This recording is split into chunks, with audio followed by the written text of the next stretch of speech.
Voilà, Quiz, donc dès que tu es heureusement. prêt, on peut être en Ouais. direct. Hein? Ok, bon, comment vas-tu déjà? Bah moi ça va très bien, tranquille, C'est tranquille, tranquille. Remis de, Tu vois? remis de tes aventures timonesques? Oui, oui, oui, oui. Ouais, bah, c'est pas fini, mais on commence à voir le bout. Je croise les doigts. Bon, bah, tant mieux, tant mieux. Voilà. Tu vois, je l'ai là. Je sais pas si tu le vois bien. Ah ouais. Alors pour ceux qui voient à Voilà. l'envers, en fait, Donc c'est Jeanne. Voilà. voilà, Jeanne. Voilà. Donc il est dédicacé. Je sais pas si tu t'en souviens, que ça avait dédicacé Si, à si, si, si, Marseille. j'en Voilà, il est souviens là. bien. Ouais.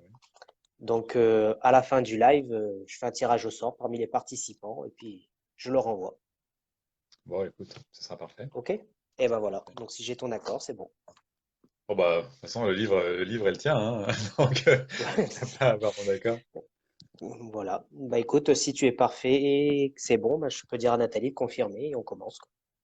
Ok, bah écoute, Allez. je suis Bah prêt. écoute, Nathalie, si tu Alors, m'entends, juste on une peut y aller. question, juste, Oui, juste une dis-moi. question, Florian. On est sur un format de combien de temps à peu près? Le temps, c'est toi qui vois. En général, c'est 1 heure. D'accord, très bien. Voilà. Non, mais j'ai rien de Ça, spécial c'est toi derrière, mais c'est vrai. Ok. Non, non, mais tu fais bien de poser la question, puisque bah, des fois, les auteurs sont là, ils savent pas trop s'ils peuvent quitter ou pas. Donc, dès qu'on voit qu'il n'y a plus de questions, bah, on peut quitter, il n'y a pas de souci, quoi. Très bien. Eh ben, écoute, Voilà. Et ben je c'est suis là. parti. Nathalie, dis-moi quand on est en direct, qu'on arrête de dire des bêtises. Ah ouais, t'es multi-écran là. Ouais, j'ai mon PC ouais, en face pour voir les questions, c'est plus facile, parce que sur le mobile, des fois, ça va trop rapide. Donc les questions, en Puis fait, j'ai toujours peur. c'est toi qui me les retransmets. Voilà, bah, toi, normalement, tu vas voir les commentaires aussi. Donc, si tu vois si tu vois des gens qui rebondissent, bah, tu peux rebondir aussi. Oui, Et oui. si tu veux, les questions, c'est moi qui te les pose, quoi. Comme ça, je Bah, les note c'est de mon ouais, côté pour pas les oublier. c'est plus pratique parce que sinon, souvent, ouais, on est en train de parler et puis on a l'œil d'un certain Voilà, d'un c'est côté. ça. Donc là, Nathalie me dit qu'elle valide. Donc, on devrait être en direct. Ah, normalement, c'est bon. Ok. Voilà, donc on a toujours un décalage dans les commentaires, mais ça, c'est habituel. On a l'habitude Oui, oui. maintenant. Donc, on va attendre un peu. Tac. Mais ça bug toujours entre le moment où je te vois là et moi, je me vois ici. Ah, Nathalie, bonsoir. Bonsoir Ah, bah ça y est, Nathalie. c'est bon, ça arrive. Ça arrive, ça arrive. Hop. Bonsoir, Im. Toi, Bonsoir. tu vois les commentaires aussi, Jacques? Oui, oui, oui, je vois apparaître. Mais ouais, effectivement, comme c'est blanc sur blanc, si jamais je rate quelque chose, n'hésite pas à faire Il n'y a Monsieur pas de Loyal et souci. à. Voilà. Je te dirai tout. C'est bon. Donc, moi, c'est bon. J'ai mon Ouais, écran qui est paré, là. Nickel. voilà. Tu feras le cabache et je ferai marcher. Je sais pas, non, t'es trop jeune pour connaître Bon, bah, ça. c'est ça. C'est un scandale. Voilà, t'es trop jeune. Vous avez vos questions et j'ai mes réponses. C'était la Voilà, fameuse phrase. exactement. C'était ça. Bien, Bon, bah, Nathalie qui me confirme que tout est parfait. Donc, c'est pas, voilà, il n'y a plus qu'à. super. Bonsoir, Christine. Bon, bah, c'est bien, tout le monde arrive. Bonsoir, Alors Christine, j'ai vu que vous participiez et j'ai vu que vous êtes de Firme, né à Firme. Ça, tu connais pas Firme, toi, en tant que Brestois. C'est Firminy, c'est à Non, ça côté me de dit rien. Saint-Étienne.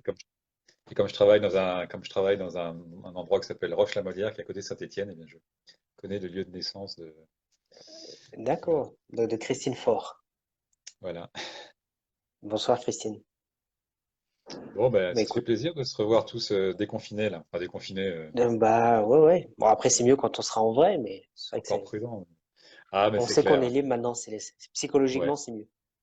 Je crois qu'on a tous un souvenir ému de notre rencontre marseillaise du mois d'octobre. Ouais, c'est vrai. Pas mal d'auteurs s'en souviennent. Ouais, Ouais. ouais, ouais. Ah, Ouais, c'est vrai que il y avait c'est vrai que c'était bien quand même. ouais, très bonne ambiance. Je sais pas d'ailleurs s'il y Voilà. a quelque chose qui est prévu là, nouveau, tu sais. J'ai pas Non, il contacté faut que. Je sais que Bertrand et. Comment il Bertrand s'appelle et Franck. et Franck, attendez, bah, vu qu'il y a eu ici, les élections sont pas finies. Donc je pense qu'on attend un petit peu de savoir ça aussi. Mais Ouais, non, mais c'est normalement, tout est réuni pour pouvoir refaire une deuxième édition. On croise les doigts aussi, quoi. voilà. Si on est invité, on y sera. Voilà. y a pas de souci.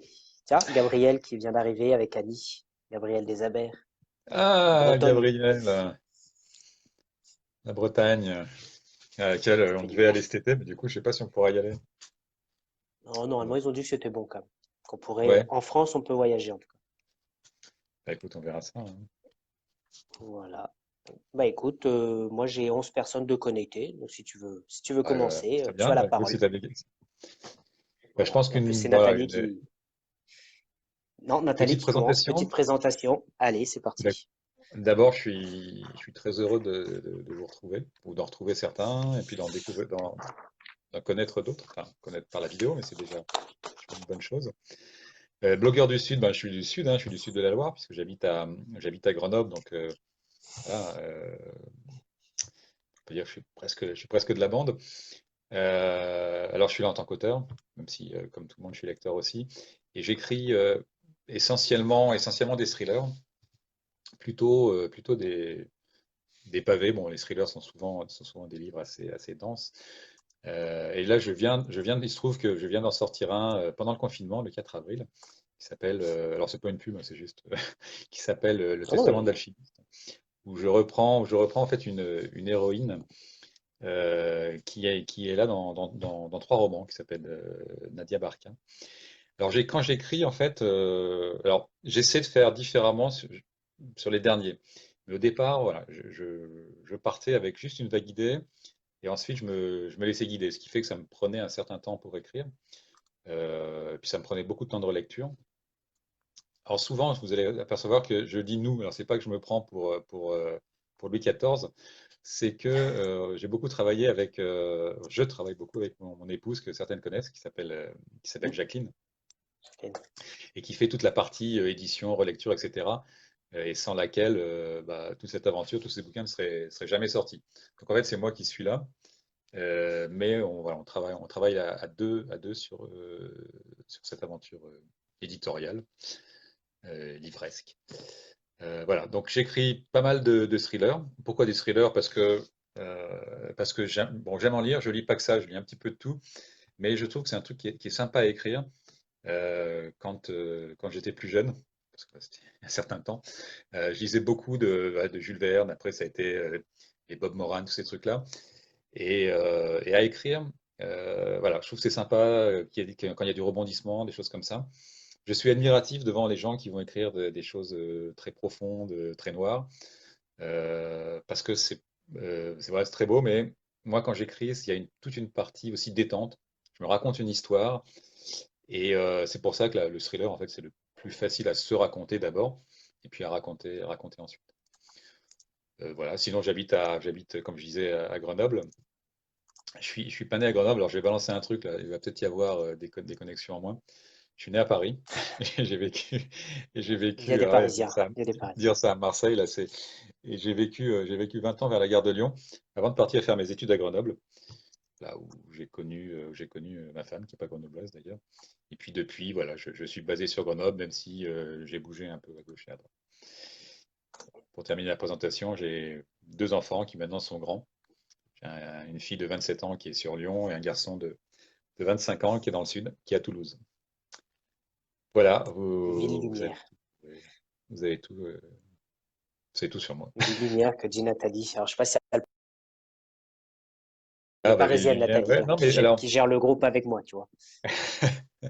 non mais c'est vrai que bah, Paris voilà, c'est une ville moi que j'aime bien. Alors j'aime beaucoup Grenoble aussi. Je me sens un peu de partout, mais c'est vrai que j'ai toujours du plaisir à retourner à Paris, sans doute parce que j'y ai passé. Alors j'ai encore de la famille, sans doute parce que j'y ai passé aussi ma jeunesse jusqu'à 20 ans. Et j'ai fait une partie de mes études euh, sur le boulevard Saint-Michel, pour ceux qui connaissent un peu Paris, un lycée qui s'appelle le lycée Saint-Louis, qui est juste en face de la Sorbonne. Et dans mes livres, pour ceux qui en lisent, bah, souvent il y a des passages qui se passent dans le quartier latin, parce que voilà, c'est vraiment un quartier que j'aimais bien, qui a changé, hein. Il y a beaucoup de librairies qui ont été remplacées par des Zara ou des McDo, mais après ça c'est un petit peu la même chose partout. Alors D'accord. Valérie Justement, quand qui me tu dit, parles de tes livres, voilà, exactement, tu avais une première question de Valérie qui demande si tu étais auto-édité en maison d'édition et combien de livres à ton actif. d'accord. Alors j'ai commencé. on a commencé hein, en auto-édition. En fait, le premier livre que j'ai écrit, je n'avais pas, je pensais pas que je terminerais un jour. J'ai mis 3 ans à l'écrire et je pensais surtout pas que je l'éditerais. Hein, je l'avais écrit en 2000, je l'ai fini en 2009 et à l'époque, pour être édité, il fallait évidemment envoyer les formats papier aux éditeurs et c'était juste recto et une ligne sur deux. Ce qui faisait que mon premier roman qui était gros faisait 5 kilos. Donc 5 Ah oui. kilos, ayant pitié de la planète et n'ayant pas une grande confiance dans le résultat que ça aurait. Et en 2012 est apparu le fameux Amazon avec KDP. Et on nous a présenté cette plateforme, c'est un ami. Et du coup, on s'est dit, enfin, pourquoi pas? Et c'est Jacqueline qui a mis en ligne. Et là, bah voilà, ça s'est très bien passé. Le premier, au bout de 3 mois, il était numéro un dans le top 100 d'Amazon. Me demandez pas comment, me demandez pas pourquoi, comment ça s'est passé, je suis incapable de vous le dire. Ce qui fait que ça a donné envie d'en écrire un deuxième, puis un troisième, et puis ça a bien marché. Donc on en a vendu pas mal. On a été édité aux États-Unis par Amazon Publishing, qui est une maison d'édition.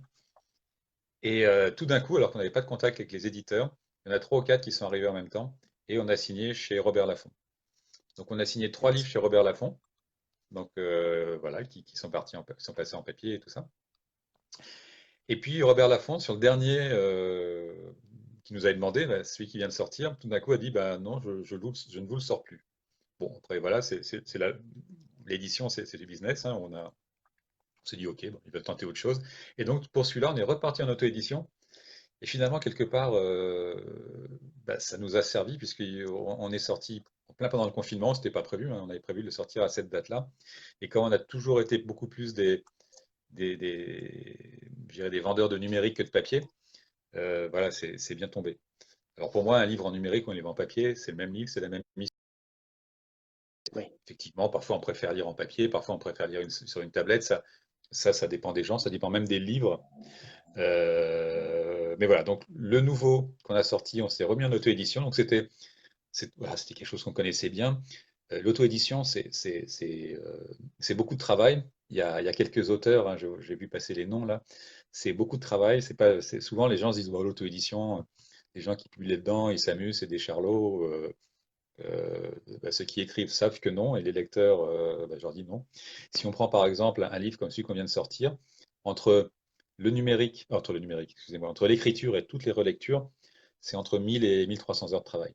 Donc un livre, Mm. c'est un vrai travail. C'est pour ça que quand vous avez des gens parfois qui disent oh ben, c'est gratuit, je vais le pirater, ou alors il s'est amusé, il fait ça, c'est un auteur du dimanche. C'est pas une critique d'être un auteur du dimanche, mais voilà, édition ou auto-édition, il y a beaucoup de travail et dans l'auto-édition, il y a même encore plus de travail puisque c'est à Bien vous de sûr. faire tout ce que fait l'éditeur. Et heureusement qu'on était à deux, je suis admiratif devant les auteurs qui sont tout seuls parce qu'à deux, c'est déjà un travail de fou. Donc les gens qui sont tout seuls, j'ai chapeau. Voilà. Mm. Alors je suis C'est parfois vrai que c'est un bavard, boulot, ouais. n'hésite pas à me couper, Florian, si tu vois que je m'en Non, bats. non, t'inquiète, hein, au contraire, hein, tu es là pour toi, donc il n'y a pas de souci. Hein. Tu as dit tout à Non, mais je suis l'heure, là pour pas vous de aussi. pub. Si, si, profite, hein, si tu as si t'as des projets à Je nous suis faire là pour vous découvrir. surtout. Hein. Et ça fait plaisir aussi. Justement, il y a Christine qui demande comment t'es venue l'envie d'écrire. Alors, enfin, j'ai toujours aimé ça. J'ai toujours aimé ça. Alors, je faisais partie quand on était enfant. Ouais, je vais tout vous dire. Hein. Pour pas répéter, j'ai 54 ans, donc je suis de 65. Et il y avait déjà beaucoup. Oh, Je suis vieux. Ah, pour ça, le Covid, moi, je crains. Je suis bloqué chez moi. Euh, il y avait 3%, à l'époque, il y avait 3% de foyers qui n'avaient pas la télé et on était dedans et j'ai énormément lu, j'adorais ça. Et du coup, c'est assez naturellement que j'ai écrit. Alors, j'écrivais des petites histoires. Quand j'étais en prépa, parce que je suis ingénieur, quand je voulais me faire une pause, je m'écrivais des nouvelles. Voilà, c'était pour moi. Et puis après, j'ai arrêté d'écrire, mais j'ai eu des enfants. Et il fallait une histoire pendant ouais, 4-5 ans. C'était tous les soirs une histoire qui faisait au moins 20 minutes. Il fallait l'inventer. Bon, alors hop, on se mettait ensemble le lit, et puis voilà. Et puis après, ils étaient plus grands, mes histoires ils intéressaient plus, donc j'ai commencé à écrire. Voilà. Donc je dirais, c'était assez naturel. Mais par contre, comme je disais au début, j'étais dans une navette entre l'aéroport et chez moi, et c'était vraiment pour passer le temps. Et je ne pensais pas du tout à un moment que un livre sortirait. Vraiment, mais pas une seconde. C'était même pas un fantasme, c'était comme ça. Nathalie, bah ouais, c'est une belle année, Nathalie. Hein, je suis d'accord avec toi. les Donc 65, c'est voilà comment, ça. voilà comment, voilà comment ça m'est arrivé. Je pense que je me suis pas dit un jour, il faut que j'écrive. Et puis je pense que tous ceux qui écrivent, c'est parce qu'ils ont envie, hein. C'est pas, on se décrète pas un jour écrivain, auteur, enfin, on met le nom qu'on veut derrière, hein. C'est parce que voilà, ça vient de soi. Si on se force à le faire, bon, en général, de toute façon, je le vois, on le voit tous. Les jours où on n'a pas envie d'écrire et on se force à écrire, en général, ça finit à la poubelle le lendemain. Je veux dire, Ouais, d'accord. Et justement, as-tu des auteurs de prédilection? Ça, c'est Valérie Régnier qui pose la question. Alors, ouais, j'ai quelques auteurs. Alors, mon auteur de prédilection, alors là, ils vont être contents, c'est les blogueurs du Sud, hein. C'est Marcel Pagnol. Ah, J'adore Marcel Pagnol. Moi, ces personnages, comme je disais, je suis né à Paris et j'ai découvert Marcel Pagnol à 10 ans. Et j'ai lu La gloire de mon père, évidemment. Et, et je me suis retrouvé dans la Garrigue, je me suis retrouvé du côté d'Aubagne. Et quand quelques années après j'y suis allé, le paysage, je l'avais en tête. Donc Marcel Pagnol, c'est vraiment mon auteur fétiche. Et puis il a une façon de mettre en scène ses personnages qui est fabuleuse. C'est vraiment quelqu'un qui aime ses personnages, qui aime les gens. Et puis en thriller, c'est Granger. J'ai découvert Granger d'accord. avec deux romans de suite. Le premier, alors c'était il y a 20 ans. C'était les Rivières pourpres et ensuite Le vol des cigognes. Et là, j'ai complètement flashé sur son écriture. Et je crois que s'il y en a un qui m'a donné envie d'écrire du thriller, c'est lui. Alors, voilà, les derniers, je trouve que, oh, je sais pas combien il en a écrit, 15, 20, ouais, jamais un peu moins, mais il a écrit des trucs noirs et fabuleux. C'est vraiment, voilà, s'il y a deux auteurs dans des styles très différents, ça va être ces deux-là. D'accord. Une nouvelle question de Valérie qui demande si tu ne souhaitais pas essayer d'envoyer tes livres à d'autres maisons d'édition que Robert Laffont. Alors, Robert Laffont était venu et avait quand même, alors, voilà, il y en avait trois qui étaient venus en même temps, quatre. Il y a eu alors qu'avant, il n'y avait personne, hein, c'est vraiment le hasard. Il y a eu Robert Laffont, il y a eu Michel Laffont, il y a eu Albin Michel, et un peu après, il y a eu Calman Levy. Et on avait signé avec Robert Laffont à ce moment-là, et voilà, avec une belle aventure, même si elle est, je pense, terminée aujourd'hui. Là, donc on a terminé celui-là, le Testament de l'alchimiste, qu'on a sorti en auto-édition. Là, je suis sur une nouvelle série, on a fait le scénario avec Jacqueline, donc quelque chose d'un peu plus léger, ce qu'on appelle du cozy mystery. C'est On va dire que je ne sais pas s'il y en a qui connaissent, c'est un peu Ex-Braya, Imogène, des choses de ce genre-là. Donc, mystère, mais aussi un peu d'humour autour. Là, qu'on va co-signer à deux, en fait, Jacqueline et moi. Et là, on a des contacts avec nous, deux maisons d'édition qui sont intéressées. On verra. Les maisons d'édition sont souvent intéressées. Si ça leur plaît et qu'on arrive à avoir des conditions qui nous agréent mutuellement, on partira avec eux. Si on n'arrive pas à avoir des conditions qui nous agréent mutuellement, on ira tout seul. Voilà.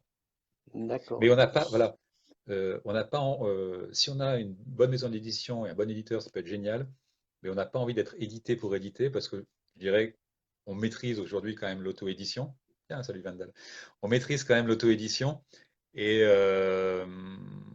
voilà, si c'est pour avoir un contrat où on estime que ce sera moins bien que ce qu'on peut faire nous-mêmes, on n'ira pas. Après, s'il y a des choses D'accord, intéressantes, ok. on ira.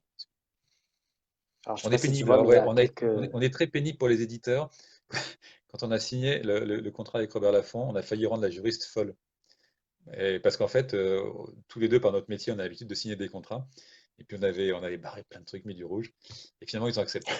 Parce qu'un contrat D'accord, d'éditeur, pour ceux qui sont édités, si vous négociez pas, la plupart du temps, c'est ce qu'on appelle léonin, c'est-à-dire que c'est tout pour l'éditeur. Et en fait, certains auteurs sont tellement heureux qu'ils sont prêts à signer n'importe quoi.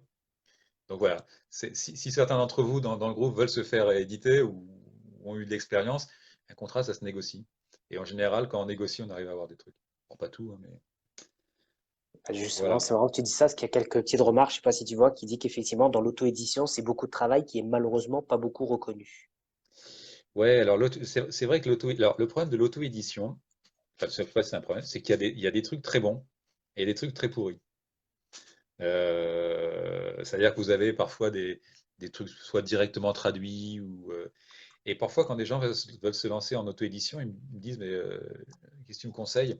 Je dis, bon, en écriture, moi j'ai rien à vous conseiller, mais la seule truc que je vous conseille, c'est relisez vos romans, faites-les relire par d'autres, débrouillez-vous pour qu'il n'y ait plus une faute, ou quasiment plus une faute, de façon à ce que le roman soit propre, à ce que ça n'aille pas donner une image mauvaise de l'auto-édition que les détracteurs de l'auto-édition utiliseront. Donc voilà. Mais Mm. c'est vrai que oui, il y a des gens qui, par principe, ne lisent pas d'auto-édité. Alors c'est vrai que, pour parler franchement, il y a des merdes dans l'auto-édition, comme de partout. Mais il y a des très bons trucs. Et là, moi, voilà, je vois par exemple passer, j'ai vu Vandal, et puis il y en a plein d'autres qui sont passés par l'auto-édition, notamment, j'ai oublié son nom, qui était avec nous à Marseille, là, j'ai pas eu passé. Gabriel, qui était en auto-édition aussi, je Ouais, crois. il y avait Gabriel, bien sûr. Je me souviens du nom de famille, mais plus son prénom, excuse-moi, le chanteur, ton prénom, c'est. Le Enfin bref, chanteur. qui a sorti aussi des trucs sympas chez Amazon. Donc, il y a de très belles choses dans l'auto-édition. Et il faut vraiment, nous, en tant qu'auteurs auto-édités, on soit là pour donner des choses de qualité. Après, un livre, l'histoire, elle va plaire ou elle va pas plaire. Ça, on ne peut pas en vouloir aux lecteurs. Des lecteurs peuvent détester le livre parce qu'ils n'ont pas du tout aimé l'histoire. Par contre, je trouve que nous, en tant qu'auteurs, on n'a pas le droit de donner à un lecteur un truc qui est mal fini. On n'a pas le droit Mm. parce que le lecteur, il va passer quelques heures de sa vie à lire notre livre. Donc, par respect, on doit lui donner quelque chose qui est bien fini. Ceci étant, c'est vrai qu'au début, on s'en rendait pas forcément compte quand on a commencé. C'est pas une évidence, hein, parce que on se disait, bon, on va le mettre gratuit. Donc, si c'est gratuit, la personne n'a pas à râler. Mais gratuit ou payant, la Mm. personne, elle passe les heures, elle a envie de lire un truc qui tient la route. Voilà. Ouais, et puis Donc, le français, il aime bien commenter, il aime bien donner son avis, hein. alors en plus, c'est vrai, mais c'est vrai que maintenant on s'en rend compte, enfin, c'est assez rapidement, parce que là, tu te prends 4-5 commentaires bien destructeurs sur Amazon, là, tu rectifies vite le tir. Ouais, Mais autant le j'imagine. savoir au départ pour pas se les prendre, parce que ça fait quand même, les premiers ils font mal. Bon, après, on s'y fait, hein. Ouais, justement, avant de remonter dans les questions, il y a une question qui rebondit sur ce que tu dis, si tu as des bêta lecteurs. Alors oui, on va dire, on a une dizaine de bêta lecteurs. Donc maintenant c'est les mêmes à chaque fois. C'est voilà, c'est des amis, des gens qui nous ont lus. Et dans le lot, on a une amie qui est instite et qui a un très bon français. Et ce que je dis régulièrement, c'est que quand elle a des doutes, elle écrit à l'Académie française. Alors, il y a un site à l'Académie française. Elle me dit en général, ils ne doivent pas être trop occupés parce que dans les 2-3 heures, j'ai ma réponse. Donc, donc il y a toute cette partie-là. Et une fois que c'est fini, on passe maintenant par un correcteur professionnel. Euh, on est quand même, oui, beaucoup lu. Donc, une fois que c'est passé par le correcteur professionnel, on sait que le texte, au moins en termes orthographiques et grammaire, il sera correct. Voilà. D'accord, ok. Question de Nathalie, savoir si tu avais un roman en cours là actuellement. Alors, je sais pas si tu as déjà Oui, répondu ou alors pas. j'ai un roman. On a un roman parce qu'on le fait à deux, Oui. où on fait un peu dans ce que je disais du cozy mystery avec mystère, un peu humour. Et là, on a décidé de faire, en général, ce qu'on appelle les cozy mystery. Bon, c'est un nom anglais, ça se passe souvent en Angleterre. Il y en a une qui cartonne en ce moment, c'est Agatha Raisin. Il y en a une autre chez Lafon, c'est Tracy Chapman. Euh, Sauf que là, il va se passer en Bretagne. Donc l'histoire va se passer en Bretagne. Il y aura plusieurs tomes, vous savez. Et l'héroïne est une Alsacienne. Alors, il faut dire que Jacqueline est une Alsacienne et moi, ma famille maternelle est en Bretagne. Donc voilà. Donc on va jouer aussi un petit peu sur la découverte du pays, les codes, etc. En plus de l'histoire. Et là, je viens de terminer quasiment terminer le premier tome. Normalement, je suis en vacances cette semaine, je dois mettre le mot fin. Et voilà, on s'est fait plaisir à l'écrire. Et bon, alors, voilà, ça c'est le premier jet, donc avant qu'il sorte, il y aura encore des mois de travail. Mais j'avais envie d'écrire un peu autre chose que. J'aime bien ça, mais et en plus ça tombait bien parce que pendant le confinement, voilà, la cervelle sur les murs et le sang au plafond, j'avais pas trop envie. Donc, Ouais, euh, essayer de taper un peu dans l'humour. C'est pas toujours facile de faire de l'humour, mais c'était quelque chose que j'avais envie d'essayer. Donc on d'accord, verra ok. après si ça marche ou pas, si les gens suivent. Et il faudra qu'on soit vigilant sur comment on présente le livre. Voilà, c'est pour ça qu'on va signer en fait a priori avec les deux prénoms pour faire une petite différence par rapport au livre, au thriller. Et pareil, l'idée aussi, c'est par exemple de changer complètement le code des couvertures, etc., etc. Voilà, je vous en dis trop. D'accord, ok. Non, non, mais pas de souci. Justement, est-ce que Gabriel tu... voleur. Alors Ben non, je vole Valérie, rien. Oui, pourquoi elle dit voleur? parce que c'est Non, je vois, important. est-ce que Valérie qui dit que je n'ai pas encore eu le plaisir de vous lire, mais pouvez-vous présenter en quelques mots vos thrills? Pardon, vos thrillers? Oui, Alors, en général, les thrillers que j'écris, alors j'aime beaucoup l'histoire. un grand H, entre guillemets. Et mes histoires avec un petit H tournent régulièrement autour de l'histoire avec un grand H. Sur les derniers, j'avais des thèmes, en fait. J'avais des thèmes dont j'avais envie de parler avant d'avoir un scénario. Si on prend Projet Anastasis, le thème, j'ai envie de parler de l'Alsace et des malgré nous. Voilà. Si on prend Le Sceau des sorcières, bon, le titre est assez explicite, j'avais envie de parler de l'Inquisition. Le Testament de l'alchimiste, c'était l'alchimie. Donc ce que je fais dans ces cas-là, c'est que pendant plusieurs semaines, je vais vraiment me documenter. Si je prends par exemple je vais prendre un exemple, Le Sceau des sorcières, j'ai lu pas mal de livres sur l'Inquisition. Alors sur l'Inquisition, il y a tout et n'importe quoi, hein. Je veux dire, si on prend des livres du 19e siècle, c'était l'époque où l'Église c'était le diable, donc c'était anti-Inquisition, etc. Et j'ai réussi à trouver en fait le manuel des inquisiteurs écrit à la fin du 15e siècle. Il existe toujours. Alors il était en latin, moi je l'ai acheté en français, hein, euh, et donc là-dedans, en le lisant, bah, c'était à quoi on reconnaît, c'était le texte d'époque, comment on reconnaît une sorcière, comment on la fait parler, etc., etc. Et une fois que j'ai eu voilà, ce travail de fait, j'ai mis dessus une histoire. Donc le cœur, en fait, le cœur de l'histoire alors l'histoire se passe aujourd'hui, mais le nœud se passe au XVIIe siècle. Donc il y a un moment, on va faire un saut dans le temps au milieu du livre pour comprendre ce qui va se passer. Donc juste celle-là, par exemple, ça commence par, il y a deux femmes qui sont retrouvées mortes à Grenoble. Une, c'est puis torturée. Une, c'est une chef d'entreprise libertine. Donc on se dit, ok, c'est une fête qui a mal tourné. Et puis la deuxième, c'est une mère de famille bien sous tout rapport. Et là, il y a une flic, donc mon héroïne Nadia Barca, qui va mener l'enquête. Elle va s'apercevoir que sur les deux cadavres, les deux ont un petit tatouage au niveau de l'aine. Et c'est en recherchant l'origine de ce tatouage qu'elle va remonter vers les meurtriers. Donc ça, c'est pour, voilà, je vous en dis pas plus. Et quand j'écris, et je pense que les gens qui me lisent, enfin, souvent me le disent, euh, je passe 1 an et demi à écrire un livre. Donc moi, je suis avec mes personnages, je dirais pas jour et nuit, mais très régulièrement. Et du coup, je m'y accroche. Et en fait, il y a l'histoire, mais on va aussi s'intéresser aux personnages.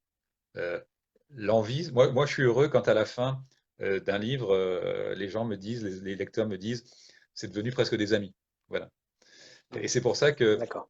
Nadia Barca, c'était une série, elle revient 3 fois. La première fois, je comptais pas la faire revenir.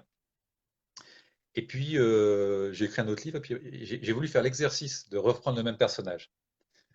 Et c'était dans le Sceau des sorcières. Et la pauvre, là-dedans, elle envoie des rouges, des vertes et des pas mûres. Et je me suis dit, à la fin, je vais arrêter. Et là, j'ai reçu pas mal de courriers en me disant, on veut la revoir. Bon, alors j'ai écrit un autre livre entre-temps, elle est revenue. Puis là, je dis, ouais, c'est bon, Nadia, on n'en parle plus, quoi. Et là, en ce moment, mais j'ai plein de mails qui disent, voilà, elle revient quand? Donc, c'est là qu'il y a une vraie pression il y a une vraie pression des lecteurs en disant, et je suis en train de me dire, bah, est-ce que je vais la faire revenir ou pas? Alors qu'au début, c'était non. Bon, on a pas mal de projets, mais peut-être qu'un jour, voilà, on écrit. Certains auteurs disent, moi, j'écris pour moi, et le lecteur, il suit ou il suit pas. Alors, on écrit, bien évidemment, pour soi. Et moi, je me considère comme un raconteur d'histoire.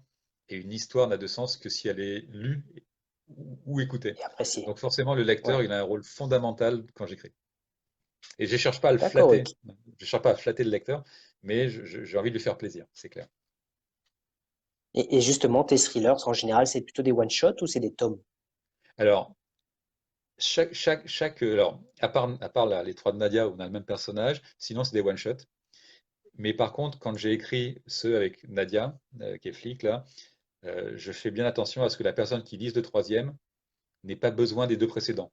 Elle peut se dire, ah bah tiens, il s'est passé quelque chose avant dans sa vie personnelle, mais c'est pas grave pour l'histoire. Hein, parce qu'il n'y a rien de D'accord. plus insupportable que de lire un tome 2 et de rien comprendre parce qu'on n'a pas lu le tome 1. Donc là, c'est Ouais, souvent, vraiment c'est ça. les points de vigilance qu'on a avec Jacqueline de dire, est-ce que je fais un rappel trop important à un précédent? Si c'est le cas, on ça va. Ok, Et super. Et l'intérêt, c'est justement, quand... ouais, ouais.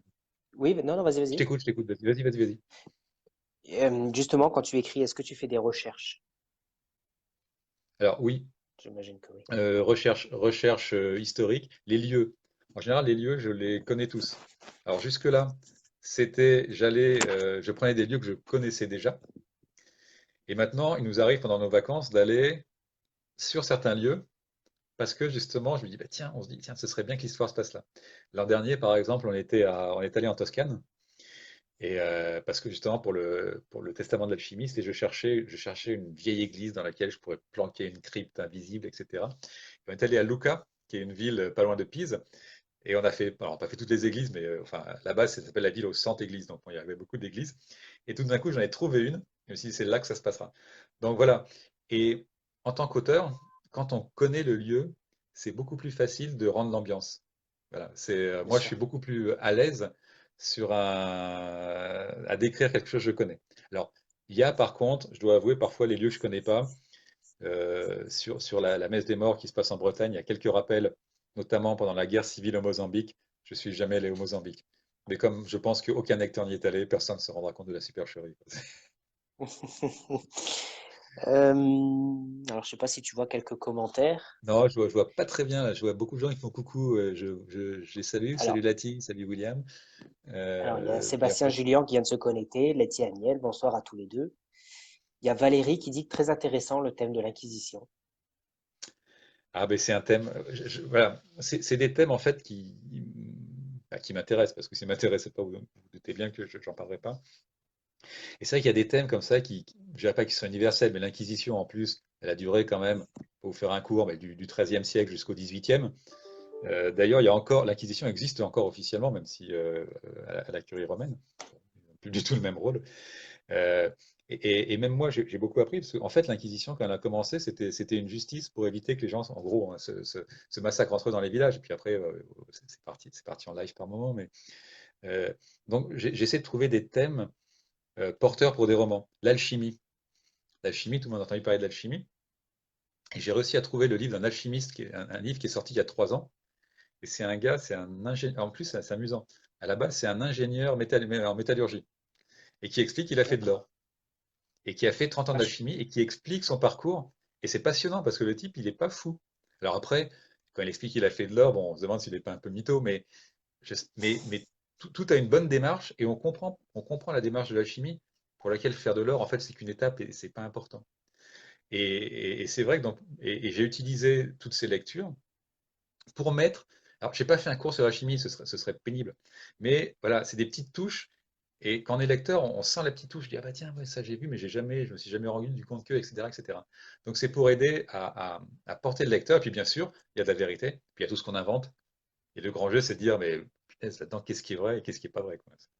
Et ça, c'est le plaisir de l'auteur que de, que de s'amuser avec le lecteur. C'est un jeu à deux, parce que le lecteur, c'est aussi que l'auteur s'amuse. hmm, bien sûr. Il y a Rim qui dit que les pierres couchées sont dans sa palle.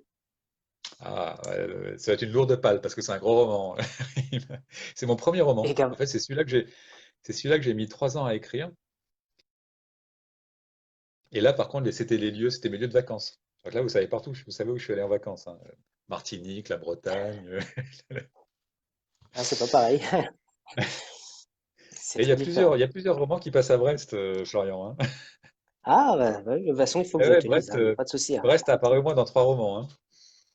Ouais, Moi, faut j'y ai que je travaillé, regarde je t'avais ça. dit, hein. J'avais travaillé à Oui, l'Arsenal, donc c'est une ville que je connais un peu. l'Arsenal de Brest à Recouvrance, Ouais, ouais, sur le porte-avions Charles de Gaulle. Bon, on va pas c'est faire des ça. vieux. On va pas faire les Gabriel, vétéraniers. qui dit effectivement que tu voles sa Bretagne. Ben, c'est un peu la mienne, Gabriel aussi, hein. Moi, j'ai quand même mon grand-père qui était de l'Anvéoc et ma grand-mère qui était de Camaret, hein, donc Ça, c'est la pure Bretagne, ça, hein. voilà. Peut-être un peu plus que Saint-Brieuc même, hein, Gabriel.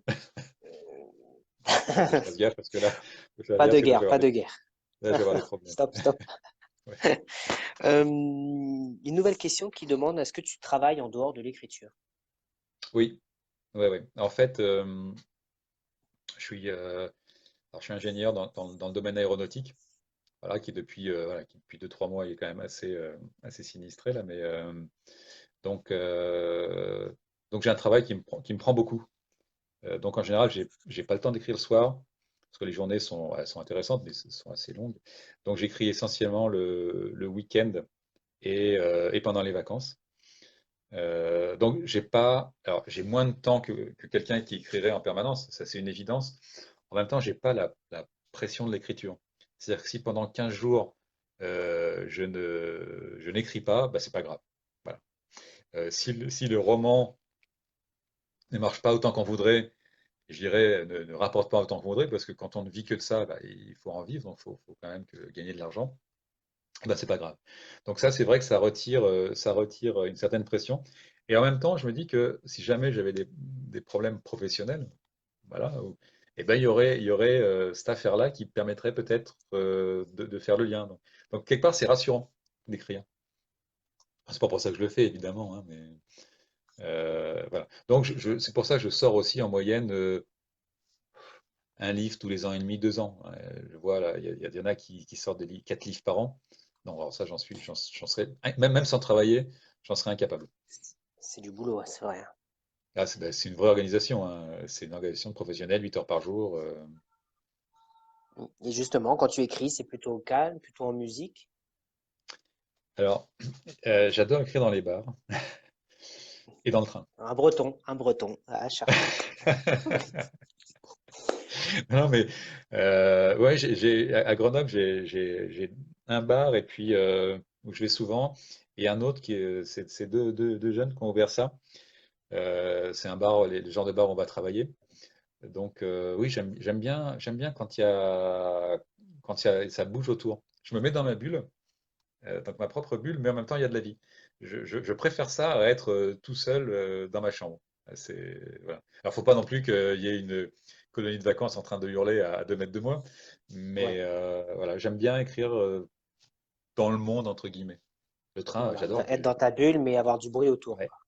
Quand je prends le TGV pour aller à Paris, 3 heures d'écriture, ça je suis super. Ah oui.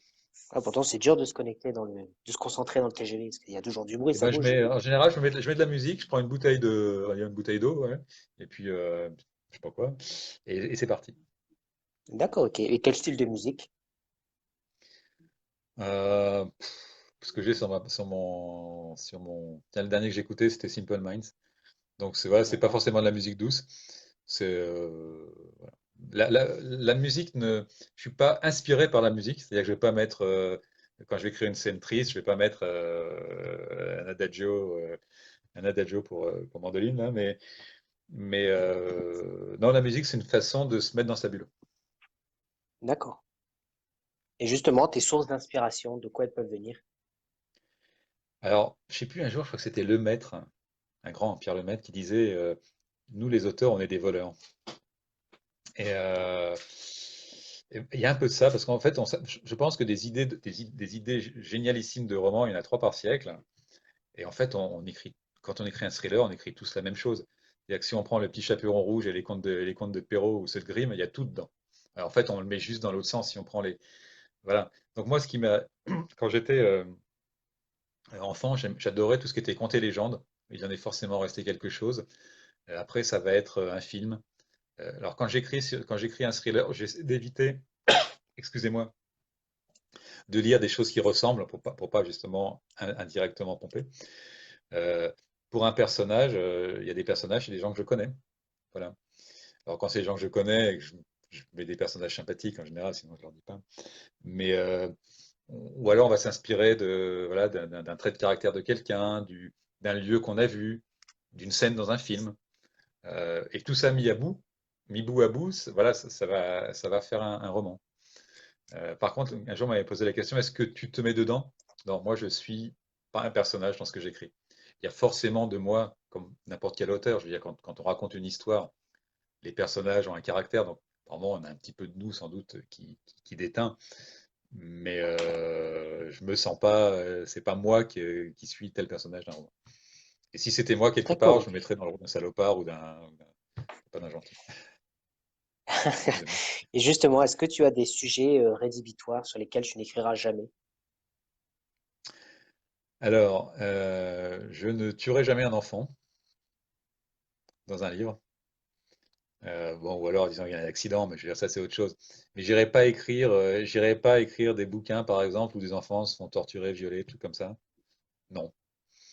C'est une réalité, D'accord. hein. Je veux dire, c'est pas, voilà, c'est juste que je peux il m'arrive d'écrire des scènes noires et dures, mais je veux toujours à un moment qu'il y ait quand même une petite lueur d'espoir. Je veux dire, il y a des gens qui écrivent de superbes romans complètement noirs, mais je me dis que ce que j'écris, faut que les gens en ressortent avec un peu le sourire, ou, ou s'accroche à des personnages, etc.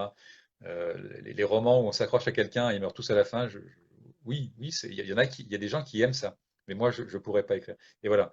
Et j'avais écrit d'ailleurs à un moment un roman où il y avait un enfant qui mourait. Et puis après, quand Jacqueline l'a relu, et puis moi après, elle dit non, non, tu peux pas, tu peux pas. Donc c'est pas lui qui est Ouais, mort, c'est sa c'est grand-mère. Bon. d'accord. Ouais, là, c'est vraiment ouais, tout ce qui touche les enfants, quoi. Ouais, voilà, Alors, c'est sûr que quand on écrit, le meurtre d'un enfant, c'est un truc super fort, hein. Je veux dire, ça, si on veut accrocher le lecteur, il y a pas de doute. Mais bon, c'est pas là-dessus. Ok, super.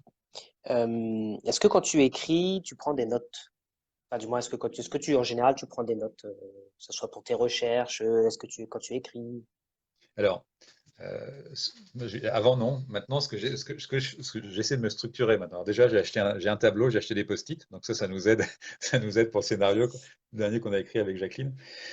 Si maintenant, ce que je fais, c'est sur un fichier Excel, je note ce que font mes personnages, à quoi ils ressemblent, un petit peu leur vie. Enfin, ce qui m'arrivait parfois sur des précédents romans de changer les prénoms de mes personnages et tout, de plus me souvenir quand ils étaient nés, qui était le frère de qui, la sœur de qui. Donc ça forçait à relire X et X fois. Donc ça, maintenant, ces personnages, ils ont leur curriculum vitae sur mon ordinateur. Et puis ce que je fais aussi, c'est que quand je relis, je remets bien dans l'ordre toutes les scènes, toutes ces choses-là. Et sur le dernier, ce qu'on a fait, c'est que, contrairement à ce que je faisais avant, on a essayé de créer la trame de l'histoire, le scénario, avant de l'écrire. Donc ça donnait une trame. Après, bien évidemment, en écrivant, les idées viennent, mais au moins, je savais à peu près où j'allais. Alors que les premiers, je savais absolument pas où j'allais, hein. Jusqu'à il y a 2 3 ans, quand j'arrivais à 2 tiers du roman, je me dis, bon, bah, comment il va se finir maintenant? Donc, Justement. le lecteur ne s'en rend pas compte parce qu'il y a énormément de relectures. Mais parfois, quand je voyais des commentaires de gens qui me disaient, dès le premier tiers, je savais comment ça finirait, je me disais, bah, il est fort parce que moi, je savais pas, quoi. Ouais, justement, j'ai vu la question passer tout à l'heure si tu avais une trame. Est-ce que quand tu commences, tu sais déjà comment va finir le livre, qui est le tueur, par exemple, ou Alors est-ce que tu non. laisses une place à l'improvisation? Alors maintenant, j'essaie de mettre un peu de trame, mais oui, je laisse quand même toujours de la place à l'improvisation parce que c'est souvent en écrit. Alors, les gens qui écrivent sont peut-être d'accord, ça dépend lesquels. Alors, chacun a son style d'écriture, hein. Il y en a certains, tant que chaque chapitre n'est pas découpé, ils peuvent pas commencer à écrire. Moi, je suis pas comme ça parce que je pense que j'ai la flemme, hein. Ça doit jouer aussi. Et c'est vrai que beaucoup d'idées, pour moi, viennent en écrivant. Donc, un personnage, parfois, il y a des personnages qui avaient au départ. Si je prends Nadia Barca, mon personnage, au départ, c'était une flic, elle était censée avoir un petit rôle. Et puis, en écrivant, je me suis dit, ah, elle pourrait avoir un rôle plus important. Et puis elle était un peu pleurnicharde, elle ne me plaisait pas. Et un jour, j'ai vu un film avec Dupontel et Taglioni. Alors, peut-être certains l'ont vu, c'est Dupontel est un taular qui s'échappe parce qu'on va tuer sa femme et Taglioni et la flic qui la poursuit. Et quand j'ai vu le caractère de Taglioni dans ce film-là, je me suis dit, mais c'est comme ça que je le veux. Alors, le personnage a évolué, alors qu'au départ, tu vois, il n'était pas du tout comme ça. Euh, Donc, je laisse place à l'improvisation. Après, voilà, il y a des limites à l'improvisation. Il faut quand même garder une structure, mais je n'arrive pas. C'est pas que je veux pas, c'est que je n'arrive pas à écrire quelque chose de très structuré dès le départ. Surtout que souvent, il y a des switches qui viennent en écrivant. Donc, j'essaie de me soigner. J'essaie d'être plus strict dans ce que je fais. Ça aide aussi. Mais je sais que j'ai besoin de me surprendre. Je suis mon premier lecteur et j'ai besoin de me surprendre aussi. D'accord. C'est très, très pompeux tout ça, mais Non, non, mais c'est le livre dont tu es le plus fier. c'est soit le premier, soit le dernier. Non, le plus fier, c'est peut-être le premier, parce que je suis arrivé au bout, et c'est parce que c'est le premier qui est sorti. C'était Les Pierres couchées. D'accord. Et celui-là, il part dans tous les sens, mais beaucoup de gens l'ont aimé. Euh, alors, il y en a pas que j'ai pas aimé dans les principaux. Il y en a un que j'aime bien aussi, qui se passe en Bretagne, qui s'appelle La Messe des Morts. C'est peut-être le plus noir. Alors, celui-là, je l'ai placé en 1985. Et ça se passe en Finistère Nord. Je l'ai passé en 1985 parce que je voulais pas que les enquêteurs aient Internet, je voulais pas que les enquêteurs aient téléphone portable. Je voulais qu'ils y aillent, que quand ils avaient besoin d'une information, ils partaient à Brest et ils allaient à la préfecture. Et j'ai basé cette histoire-là sur des légendes bretonnes. Alors, ceux qui sont bretons, donc toi-même et Gabriel, connaissent forcément la légende de la mort d'Anatole de Braz. Et j'ai relu les légendes bretonnes avant, et je m'en suis inspiré. Alors c'est un thriller, hein, donc c'est un roman, c'est un roman qui se passe aujourd'hui, hein. Mais voilà, il y a par moments, on sait pas si le personnage est fou, on ne sait pas si ce qui se passe est vrai, etc., etc. Et j'ai pris beaucoup de plaisir à écrire celui-là, voilà, parce que j'aime la Bretagne. Je pense qu'il y a un peu d'atavisme aussi, hein, c'est un peu familial, ça, c'est une région que j'aime beaucoup. Et j'avais envie d'écrire dessus, et c'est une région qui est très riche et qui est très, enfin, mon grand-père m'en parlait, qui peut être très dure aussi.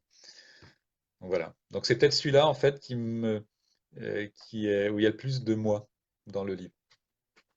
D'accord. Ok. Donc pour quelqu'un qui veut découvrir ton univers, vaut mieux commencer par le premier. Ouais, là, je pense que c'est les lecteurs qui en parleraient le mieux. Celui qui a été le plus lu, et je dirais c'est le projet Anastasis, là qui est un thriller plus dans le style, on va dire, dans un style un peu Ludlum. Alors, voilà, si on veut comparer, voilà, c'est-à-dire aventure, complot, etc. Euh, ouais, il y a celui-là. Après, la messe des morts, oui, on se trouve thriller et polar un peu. Euh, mais je suis toujours très embêté parce que j'ai pas voilà, je les aime tous et je suis Ouais, désolé, sans je te sais plus demander de qui a faire un écrit ça. classement de tes livres préférés dont tu as écrit, tu pourrais pas forcément le faire, quoi. Ouais, ouais, voilà, j'ai toujours. Laurel a beaucoup aimé Projet Anastasis, ouais, beaucoup de gens l'ont aimé, ouais. Puis celui-là en voyage, allez, Et Projet Jeanne, tu le Anastasis. classerais dans quelle catégorie? Alors, Jeanne, c'est un petit amusement pour moi. En fait, je l'ai écrit pendant un autre livre. Je sais plus sur lequel j'étais. Je crois que j'étais sur Sceau des sorcières.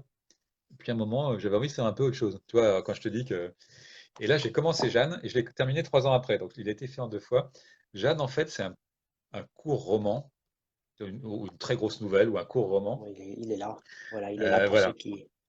Où bah, le prénom Jeanne, si vous pensez à une femme qui s'appelle Jeanne, il n'y en a pas 50 000, hein. Où en fait, j'ai joué sur une uchronie où des gens d'aujourd'hui, deux soldats, enfin un homme et une femme, vont se retrouver. On le sait assez vite, vont se retrouver à l'époque de Jeanne d'Arc. Jeanne d'Arc vient de prendre Orléans. Et donc j'ai joué un peu sur ces deux personnages qui vont côtoyer Jeanne d'Arc. Alors c'est un thriller, c'est-à-dire qu'il y a de l'action, etc. Et puis voilà une fin que je laisserai découvrir à celui qui le gagnera. Mais Voilà, voilà, justement, pareil, parce que là, le.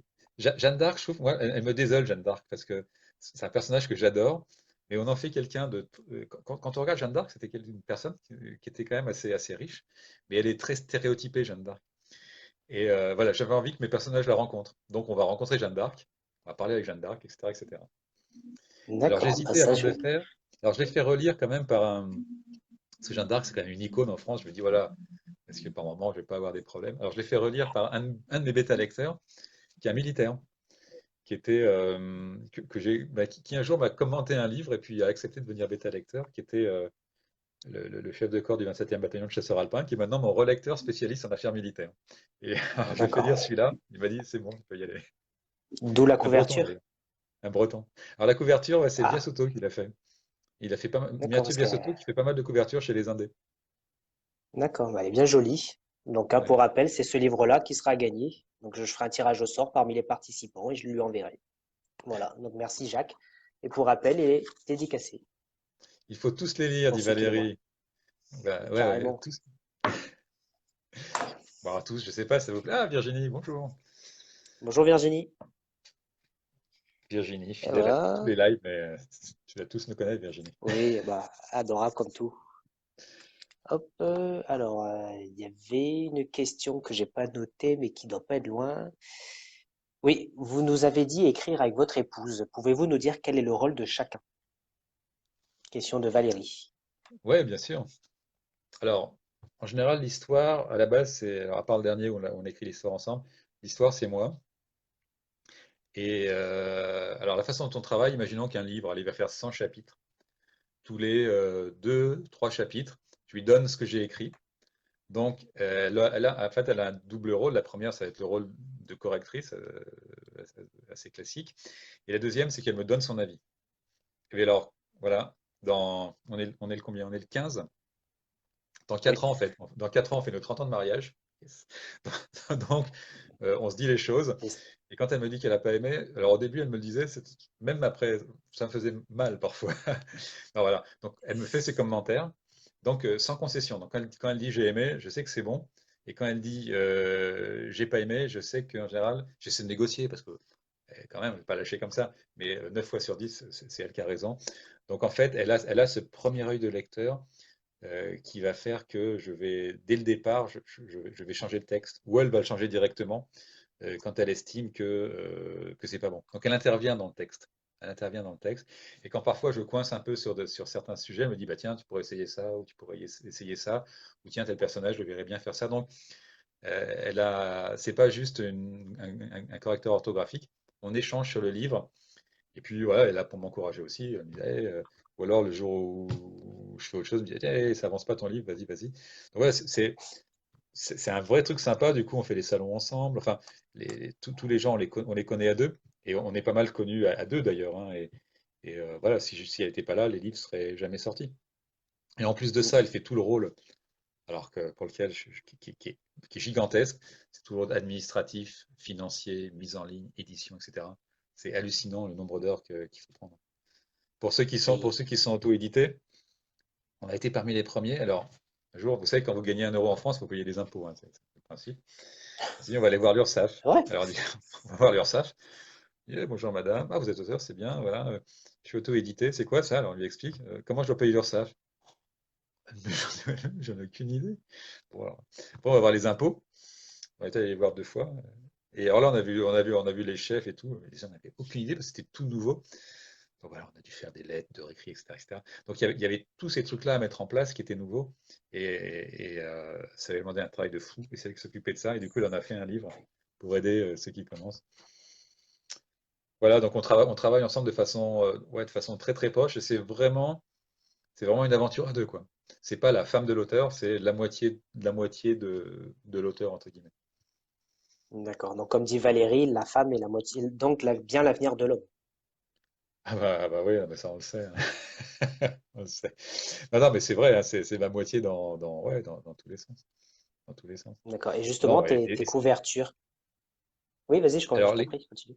ouais, non, non, alors les couvertures, on avait fait on avait, alors, les toutes premières couvertures, ils sont encore sur notre blog, c'était les pierres couchées, c'était une photo qu'on avait prise à Carnac, qu'on avait mis dans un carré avec un fond bleu et l'écriture en rouge. Ah, c'était kitsch, hein. Elle a de la valeur, ça, elle a été très kitsch. Bon, c'était le début, la couverture n'avait pas trop d'importance, ça allait. Après, on a travaillé avec un gars qui nous faisait des couves, qui était assez sympa. Et puis quand on est arrivé chez Robert Laffont a repris toutes les couvertures en fait, pour donner une unité. Et c'est pour ça qu'en fait, on a tous ces couvertures voilà, qui ont une image Vendroux, entre guillemets, on les reconnaît. Et pour le dernier, donc qui était plus chez Robert Laffont, en fait, on a retravaillé avec le graphiste qui bossait pour Laffont, de façon à rester dans la même logique et à garder cette unité de couverture. Et en fait, alors que la couverture au début avait vraiment peu d'importance, parce que nos premières couvertures, c'était super kitsch, quoi. Et puis ça se vendait quand même. Aujourd'hui, il y a tellement de monde sur le numérique qu'on est obligé d'accrocher plus. Et la couverture, je trouve, prend de plus en plus d'importance. La couverture, puis la quatrième de couve, forcément. Voilà. Donc c'est pas nous qui les faisons, hein. Je veux dire, on l'a fait au début. Maintenant, on fait appel à des gens qui savent faire. Mais c'est D'accord. intéressant la création d'une couverture aussi, hein, les allers-retours, tout ça. Ouais, parce que je voyais justement, il y avait une remarque sur encore des fois quand tu disais qu'il fallait négocier avec des maisons d'édition, parfois il faut négocier aussi sur la couverture. Ouais, oui, Je sais oui. plus Alors qui a dit ça, mais la couverture, bon, ils les avaient fait. Il se trouvait que ça, bon, il se trouvait que ça nous plaisait. Ça tombait bien. Bon, donc du coup, par un ou deux petits détails, on a laissé faire. Mais après, c'est vrai qu'on a négocié, enfin, on a discuté sur la quatrième de couverture, sur ces choses-là. Par contre, après, ce qui n'était pas facile, c'est que en auto-édition, vous faites tout, et après en édition, vous donnez. Et à un Ouais, moment, tu dois léguer, quoi. on se disait, mais il pourrait faire ça, il pourrait faire ça. Alors, je pense qu'on a dû les agacer par moment, hein. On a dû les agacer. Mais alors, c'est vrai qu'ils ils faisaient des choses qu'on n'aurait pas pu faire tout seul. Et en même temps, on a toujours envie d'en faire plus, quoi. Et alors que c'est vrai que quand on est en auto-édition, on se dit, bah, si ça se plante, on peut en vouloir qu'à nous. Voilà. Mais bon, ceci étant, l'édition a des moyens que, notamment avec les libraires, avec les salons, qu'on n'a pas tout seul. Et ça, c'est un vrai plus. Bien sûr. Ouais. Il y a Guillaume Coquery qui dit, il ne faut pas demander à Jacques quel est son roman préféré, c'est comme demander à un papa quel est son enfant préféré. Ah, Guillaume, il est très sage, Guillaume. Non, mais le pire, c'est qu'effectivement, quand on les écrit, on y trouve toujours quelque chose, hein. Et voilà. Et après, ça va dépendre de ce qu'on y cherche. Si on cherche, voilà, aventure, je dirais, ben là, le projet Anastasis ou le premier qui se passe en Martinique et tout. Si on veut de l'aventure, allez-y. Si on cherche quelque chose d'un peu plus noir, d'un peu plus avec des personnages plus profonds, je dirais, aller sur la messe des morts. Donc, ils ont chacun leur petit quelque chose. Euh, sur les derniers avec Nadia, il y a plus d'un d'ailleurs, lecteurs qui m'ont dit, mais Nadia, je suis amoureux. Donc voilà, il y a des gars qui sont. En plus, c'est vrai, non, mais c'est pas une connerie, hein, c'est pas une bêtise. Plusieurs, alors surtout les hommes, hein, les femmes m'ont pas dit qu'elles étaient amoureuses de Nadia, mais qui m'ont dit, mais je suis tombé amoureux de Nadia. Voilà, c'est super marrant quand on lit ça, c'est marrant. Mm. Pourtant, c'est une emmerdeuse, hein, Il y a William comme qui quoi, dit, Jacques sans Jacqueline, c'est comme du fromage sans vin. ouais, ouais, je sais pas si c'est du vin sans fromage ou du fromage sans. Oui, mais sincèrement, je me verrais pas. Enfin, il y a pas de raison que Jacqueline soit pas là, hein, je veux dire, mais c'est- il y aurait pas. D'abord, il y aurait pas tout le travail qu'elle fait, puis il y aurait pas le plaisir de le faire à deux. Moi, quand je lui donne mes deux chapitres, j'attends son retour. Je veux dire, c'est la première lectrice et ouais, j'attends vraiment ce qu'elle va me dire. Est-ce que j'ai aimé, est-ce qu'elle n'a pas aimé? C'est important pour moi. Donc Mm. oui, c'est Il y ouais, a c'est pain sans fromage. une nouvelle question de Christine qui dit, et plus spécifiquement, lors de l'écriture à quatre mains, comment vous vous êtes organisé avec votre épouse? Alors en fait, on travaille ensemble le scénario. L'écriture, c'est plutôt moi. Par contre, là, c'est elle qui a le dernier mot. Hein, donc on va voir un chapitre, on va dire tiens, il va se passer ça. Et elle me dit bah tiens, ce serait amusant qu'il y ait telle anecdote ou telle chose. Et en fait, c'est moi qui ai écrit le premier jet. Et du coup, voilà. Alors qu'avant, on négociait pour avoir le dernier mot, maintenant, il n'y a plus de négociation, c'est elle qui l'a. D'accord. Donc c'est comme ça qu'on se débrouille. Virginie qui dit, oui, la quatrième de couverture est importante, comme dit Stéphane Plaza, c'est le hall de la maison, c'est la première impression. Complètement. Surtout, je dirais surtout en numérique, où, où les, où les lecteurs ont énormément de choix. Donc ils ont 2 secondes pour regarder la couve. Après, ils vont jeter un petit coup d'œil rapido sur la quatrième de couverture, donc le résumé. Et c'est comme ça qu'ils vont se décider. Et parfois, je vois des livres avec des quatrièmes de couverture. J'ai lu le livre. Je me dis, bah, il est sympa le livre. Et ben, il y a des quatrièmes de couve qui sont ratés, quoi. Et c'est super Mm. dur à écrire. Parce qu'il faut que ce soit court. L'idée, c'est pas de raconter le roman. Il faut que ça donne envie. Oui, Voilà, c'est vrai que ça doit pas être facile. Ouais. on y passe du Et temps. justement, et justement, pour votre premier roman, comment avez-vous réussi à faire la communication dessus? Et ça, c'est un miracle. Parce qu'en fait, on n'a pas communiqué. Alors, si, au départ, on avait communiqué aux amis proches et à la famille. Alors, les premières ventes, on s'est dit, c'est eux. Puis en fait, ils nous ont dit, nous, on l'a pas encore acheté, ou on l'a pas encore lu. Donc, la première fois que quelqu'un achète le bouquin, c'est pas pour le prix, il était à 99 centimes, hein, donc on gagnait 30 centimes. La première fois que quelqu'un achète le bouquin et que c'est pas quelqu'un que vous connaissez, c'est hyper. Quelque part, c'est mon expression, on se met à poil, quoi. On se met à poil devant la planète. C'est sur Amazon, hein. Donc on y Oui, va. oui. Et, euh, et c'est parti. Et en fait, à l'époque, on n'avait pas de page Facebook, on n'avait pas de blog, donc c'est parti tout seul. C'est parti tout seul. Et sincèrement, pourquoi il a marché? Je dis, la couverture était pourrie. Pas pourrie. Elle était pas pourrie, mais je veux dire, elle avait rien. Je pense que c'est la quatrième de couverture qui a marché.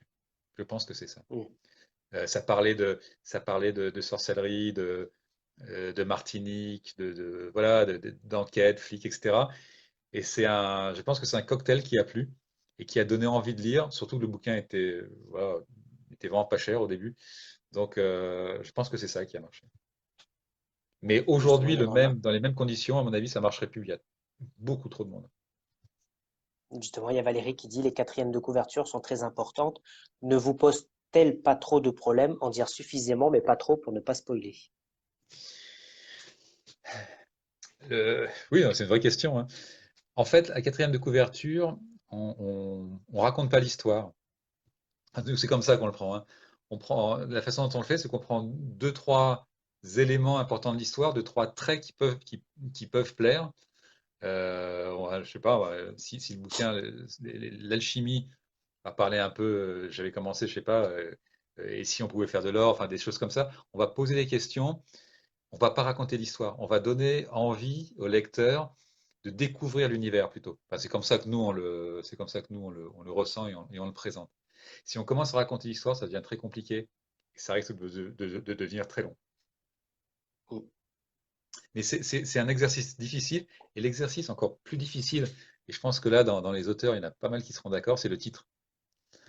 Le titre, alors autant le Testament de l'alchimiste, il était arrivé assez vite, autant la Messe des morts, j'en parlais à un précédent live, la Messe des morts, c'est un titre, j'en suis toujours pas vraiment satisfait. On a cherché des heures et des heures, et le titre, il est pas venu, quoi.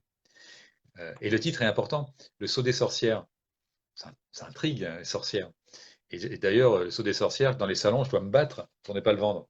Enfin, c'est pas qu'il y a 5000 personnes qui le veulent et que je suis en rupture de stock, c'est que souvent, il y a des parents qui passent avec leurs enfants, 13 ans, 14 ans, 12 ans. Ouais, le sceau des sorcières, ça m'intéresse. Alors la mère, ah oui, mon fils ou ma fille adore ça. Je dis, ouais, c'est un peu dur, oh, c'est pas grave. Je dis, mais il y a quand même, je montre parfois un chapitre, il y a quand même des scènes de torture inquisitoriale. Ah, elle me dit, ah oui, oui, effectivement, peut-être pas. Et, mais ceci étant, si je reviens, le sceau des sorcières, voilà, c'était un titre qui attirait beaucoup. Donc, mais le trouver, c'est un exercice qui est compliqué. Enfin, pour nous en tout cas. Et justement, tu parles des salons. Faites-vous des salons, des dédicaces en librairie? Alors, on a découvert ça effectivement avec l'édition, avec Robert Laffont. Alors, on a fait quelques dédicaces en librairie, quelques salons. Personnellement, je préfère les salons. D'abord parce on est plus nombreux, il y a plus de monde qui passe. Dédicaces en librairie, il y en a eu des sympas, notamment quand on va en Bretagne, on va souvent à Concarneau. Et il y a un couple de Sympa libraires là-bas. qui est très sympa, là, on va dédicacer depuis 3 ans. Donc oui, on en fait. Quand on est invité, en fait, hein, on ne s'impose pas à un salon. Donc parfois les gens disent, ah, pourquoi est-ce que vous n'êtes pas venu à tel salon? Ben, je dis, bah, tout simplement parce qu'on n'est pas invité. Donc un salon a un nombre de places limité, mais on le fait avec grand plaisir. Et puis parfois on le fait pas aussi parce que, alors soit c'est par la maison d'édition et la maison d'édition accepte de payer, soit elle accepte pas de payer. Et si par exemple on nous dit, ben, il y a un salon à Biarritz ou à Calais, et qu'on y va à deux, et que voilà, et qu'à deux on en a pour 400 ou 500 euros, alors soit on a envie d'aller dans la région, on connaît du monde, on va y aller, mais on peut pas faire tous les salons. Beaucoup de gens nous invitent et c'est adorable. Mais parfois, on peut pas le faire, question de temps, et voilà, ça peut avoir un coût financier aussi. Les rencontres en médiathèque sont aussi très intéressantes, nous dit Valérie. Ah bah nous, oui, moi après si tout ce qui est un peu dans la région, Grenoble, Lyon, si on est invité, on y va parce que c'est 1 heure, 2 heures de voiture de chez nous, ou Saint-Étienne, on n'hésitera pas.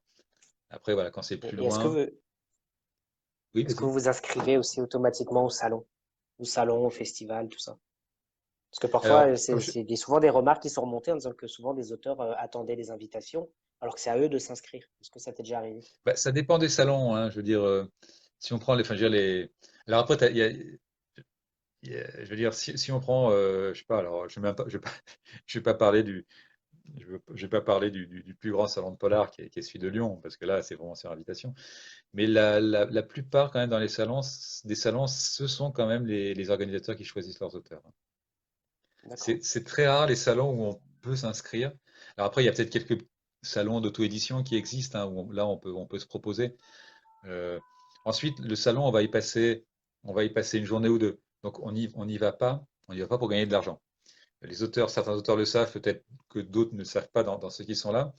Sur un livre de poche, on va gagner 4%. Un livre de poche qui est vendu 8 euros, l'auteur il gagne 30 centimes. Donc, si vous vendez sur un salon 50 bouquins, c'est génial. Si vous vendez 50 livres de poche, vous gagnez 15 euros. Donc, vous n'allez absolument pas sur un salon pour gagner de l'argent. Vous savez que vous allez Mm. dépenser. Voilà. Donc, si on va sur un salon, c'est pour rencontrer des lecteurs, c'est pour rencontrer d'autres auteurs. Voilà, c'est pour avoir des bons moments. C'est pas pour gagner de l'argent. Euh, donc, quand on regarde un salon, si on s'inscrit à un salon et qu'on sait qu'il y aura dans la journée 10 lecteurs qui vont passer, bon, on va pas y aller. En plus, comme je disais, avec Jacqueline, on travaille tous les deux. Donc l'hiver, bah, il y a quand même quelques week-ends de ski. On fait aussi parfois le Ouais. week-end des choses ensemble. Donc on choisit des salons avec grand plaisir, mais il y a des auteurs qui sont en salon 40 fois par an. Ça, on n'est pas du tout, c'est pas du tout ça. On va essayer d'y aller 5, 6 fois si on peut. Et ce sera avec grand plaisir. Et après, puis il faut écrire quand même, hein. Ouais, bah oui, j'imagine, hein. Il y a William qui dit, tu es l'un des précurseurs en France. Comment tu vois l'évolution de l'auto-édition? Alors, comment je la vois? Alors, c'est vrai que il y a encore quelques années, on disait il y a de la place pour tout le monde. Alors, il y a toujours de la place pour s'inscrire, mais c'est vrai qu'il y a de plus en plus de monde. Ce qui a beaucoup changé, alors qu'on aime ou pas, la plateforme principale, c'est Amazon. Amazon, je pense que ça doit représenter, tout cumulé, 75% des ventes, quoi. Donc, c'est la grosse plateforme. Donc, il y a deux choses qui ont changé. Il y a une chose qui a changé, c'est qu'avant, les maisons d'édition, alors peut-être pas toutes, mais la plupart méprisaient le numérique. Voilà. Donc, le numérique, l'auto-édition avait pratiquement le numérique pour soi. C'est-à-dire que sur Amazon, vous trouviez très rarement des livres qui venaient de maisons d'édition. Alors qu'aujourd'hui, les maisons d'édition se rendent compte que ça vend en numérique, donc commence à arriver aussi. Donc, euh, il y a, euh, il y a plus de monde sur les plateformes. Alors, je vois un commentaire de Virginie, j'arrive pas à le voir, mais je regarderai tous les commentaires après et je répondrai à vos Alors, questions si j'ai pas pu y répondre. Je tiens à vous préciser. Donc voilà, maison d'édition qui commence à s'intéresser au numérique. Amazon change. Avant Amazon, quand nous on a commencé jusqu'à il y a 2, 3 ans, hein, Gabriel pourrait en parler, Amazon faisait venir les auteurs à Paris. Au salon jusqu'à l'an dernier, Amazon a invité, je sais pas, 25 auteurs au Salon du Livre de Paris en offrant l'hôtel, le train, les dîners. Enfin, c'était vraiment le gros truc. Et maintenant, ça y est, le monde de l'auto-édition a été découverte et Amazon a changé sa stratégie. Donc maintenant, Amazon n'aide plus les auteurs. Je dirais, on a tenu notre rôle et même on voit maintenant, la pub est payante. Hein, on est en train de suivre ce que font les États-Unis. Donc, là où avant, quand on a commencé, on était chouchouté, aujourd'hui, on est un parmi d'autres et à la limite, on est même plus connu à nous de faire notre pub. Et ça a vraiment beaucoup évolué. Voilà ce qui a changé. Il y a de plus en plus de monde. Alors, ça n'empêche pas qu'il y a quand même toujours un moment quelqu'un qui sera devant. Il y a de plus en plus de monde et la stratégie d'Amazon a complètement évolué, ce qui fait qu'avant, nous, on était juste en exclusivité sur Amazon. Maintenant, on va sur toutes les plateformes, notamment Kobo, etc. Et puis voilà, on y trouve une certaine satisfaction. Donc d'accord. oui, Et Virginie, oui. non, parce que ça concerne les salons, justement, il y a Virginie qui disait les salons de l'île de Ré, plus Foire de Brive, plus Mazamet, etc. On peut s'y inscrire et tenter sa chance. Les salons s'ouvrent de plus en plus aux indépendants. Ah bah écoute, eh ben, tu vois Virginie, ben, merci pour l'info. Ouais. Alors que l'île de Ré, ouais, j'aurais de quoi, on aurait de quoi se faire loger là-bas, pourquoi pas. Oui. Mais bon, on a Sympa en prévu plus quand même d'avoir. un jour, Virginie, d'aller dans le blogueur du Sud-Ouest. Hein. Alors je sais pas quand, mais on se retrouvera dans le Sud-Ouest. Et c'est vrai qu'aussi, alors il y a une chose, il y a une chose qui est vraie, la question sur l'auto-édition. euh, il y a toujours eu, maintenant il y a de plus en plus de monde, mais il y a toujours eu quand même, jusqu'à il y a récemment, une vraie entraide entre auteurs auto-édités. Et Mm. ça faisait aussi partie des belles choses de cette aventure, c'est que voilà, on se donnait des conseils. Moi, j'ai jamais vu un auteur édité fusiller un autre sur un bouquin ou un truc comme ça. Au contraire. Et ça faisait partie du plaisir d'écrire, du plaisir de se retrouver aussi. Et je pense que les lecteurs le ressentaient. Et, euh, et voilà. Puis il y a plein de lecteurs avec qui on est devenus des amis, quoi. C'est un truc de fou. Et justement, comment tu ressens les critiques, qu'elles soient positives ou négatives? Comment tu le ressens en général? Ah, positive, c'est dur, c'est dur, en général, on la reçoit bien. Euh, alors, négative, aujourd'hui, il y a deux sortes de critiques négatives en général. Notamment, alors, on va dire ce qu'il y a sur Facebook. Il y a soit des gens qui n'ont, qui ont lu le livre et qui n'ont pas aimé et qui disent j'ai pas aimé pour telle raison. Et alors là, on la reçoit bien. Alors, on préfère qu'il ait aimé parce que la personne l'a lu, c'est clair, mais on la reçoit bien parce que, je sais pas, à deux, si on lit le même bouquin, il y en a un qui va aimer, l'autre qui va pas aimer. Et pour autant, il va pas ce sera pas pour pourrir. Donc celle-là, bah, on l'accepte, hein. Voilà, la personne n'a pas aimé, elle n'a pas aimé. Et puis pendant un temps, il y avait, et puis il y a encore toujours, peut-être moins, des gens qui faisaient de la critique pour essayer de faire baisser la note, pour faire baisser le truc. Et Ouais. là, c'est agaçant, quoi. On voit tout de suite la critique qui attaque pour rien. Du coup, alors, autant au départ, on était assez touché par les critiques, autant maintenant, je dirais que on les prend avec plus de recul, avec plaisir quand elles sont bonnes, et quand elles sont pas bonnes, on les comprend complètement. Voilà. Virginie qui dit, tes romans sont en audiobook. Es-tu content de ce format et de ce marché? Alors l'audiobook, oui. Alors comme on était publié et qu'on connaissait bien Amazon, on a été approché par Audible, Audible qui est la filiale audiobook d'Amazon, avec qui on a signé des contrats. Donc on a eu la chance parce qu'ils sont directement venus nous chercher. On a signé un contrat d'édition, et ceux qui ont trouvé les lecteurs, qui ont tout fait. Donc ouais, c'est très sympa d'avoir ces bouquins en audio. Je pense que ça part un petit peu moins vite que ce qu'ils auraient imaginé. Mais pour nous, de toute façon, c'est que du bonus parce que tout ce qu'on a eu à faire, c'est signer un contrat et donner le roman. Donc, c'est eux qui l'ont fait. Et il y en a un notamment, c'est La Messe des Morts. Moi, j'adore le lecteur de La Messe des Morts. Et je l'ai réécouté complètement, peu de temps après l'avoir écrit, hein, et j'avais l'impression de trouver un autre livre. C'était le même texte, hein, je te rassure. Mais j'avais l'impression de trouver un autre livre. Et voilà. Alors, c'est sûr que le lecteur fait beaucoup, hein, ça, évidemment.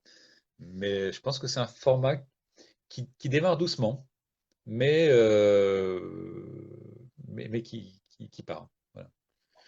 Euh, Et vous avez l'auteur, vous avez le droit, enfin, le droit, pas, c'est pas le droit, mais vous avez votre avis à donner sur celui qui lit, justement? Ou non, non, c'est... là, Non, non. Là, c'est choisi. Alors, en général, ils prennent souvent des acteurs, des choses comme ça, enfin, des gens dans ce métier, hein. oui, d'accord. On en avait un qui avait été raté, et il a fallu du temps, voilà, il a fallu du temps pour le reprendre, etc., etc. Bon, finalement, maintenant, c'est bon. Non, on n'a pas là-dessus, on n'a pas notre mot à dire. Bon, on part du principe que comme Audible nous passe un contrat, ils ont tout intérêt à ce que ça se vende derrière, hein. Donc, Oui. et puis Audible, de par sa marque, n'a pas intérêt à refourguer non plus des trucs pas bons. Donc là, on leur fait confiance. Enfin, on leur fait confiance. On a intérêt à leur faire confiance parce que même si on leur fait pas confiance, de toute façon, c'est pareil, hein. Ouais. Donc il y a Laurel et Alex Nicole qui disent donc voilà, Laurel qui dit grande famille les indépendants et Alex Nicole qui Ouais. dit la communauté des auteurs auto-édités a été un vrai réalité. Je n'ai pas trop compris. Ah ben ouais, non, mais Il puis manque. Alex, on le connaît bien. Alex, encore un Breton, il y a plein de Bretons, hein. Lui de Sainte-Marine. Donc oui, et puis non, non, mais c'est vrai moi j'ai découvert voilà, les bouquins d'Alex au tout début. Parce qu'il écrivait sur la Bretagne. Alors c'était un truc justement, on voyait un dolmen où ça parlait de druides, je me souviens plus du titre. Et puis du coup, voilà, on s'est écrit et puis on a sympathisé. Puis la dernière fois que je suis allé du côté en Bretagne, on s'est appelé avec Alex et puis on est allé faire un tour de bateau ensemble au large de Bénodet là. Enfin voilà, c'est une grande famille, ouais. Et c'est une famille où on Ouais. s'engueule pas, c'est une famille où on a plaisir à se voir. Et puis La famille des puis c'est une Bretons, tu famille où... parles. Comment? La famille des Bretons, tu parles, ou des Ah auteurs ouais, auto-édités? ouais. Mais alors, les Bretons sont sympathiques, mais il y a d'autres auteurs pas bretons super sympas aussi. Enfin, je voudrais pas avoir Oui, de oui, problème. je plaisante, je plaisante. Ouais, je sais. Il y a Guillaume qui s'en va, qui dit, je suis désolé, je ne peux pas voir le live, j'ai une correction trop mauvaise. Ça décroche sans arrêt. Merci, à Ah, bientôt. Je la regarderai à la maison quand je serai rentré. Mais écoute, à bientôt, bah Guillaume. écoute, Et de toute salut façon, les Guillaume. rediffusions seront sur YouTube. Donc voilà, où là, Voilà, donc, je coupe les coupures et tout ça. Voilà, bah, écoute, là, c'était la dernière remarque que j'avais de Guillaume. Je sais pas si tu as quelque chose à rajouter, Jacques. Oh, bah écoute, là, ça fait une bonne heure que vous avez la gentillesse de me poser des questions et de m'écouter. Bon, je trouve que c'est très sympa ce mode aussi où on est à deux et où tu poses les Mm. questions parce que c'est beaucoup plus interactif voilà, pour moi. Donc, c'est une très bonne idée. Et puis moi, c'est toujours avec grand plaisir que j'échange avec tous ceux qui ont participé, bah, certains et puis que je connais, et puis Mm. d'autres moins.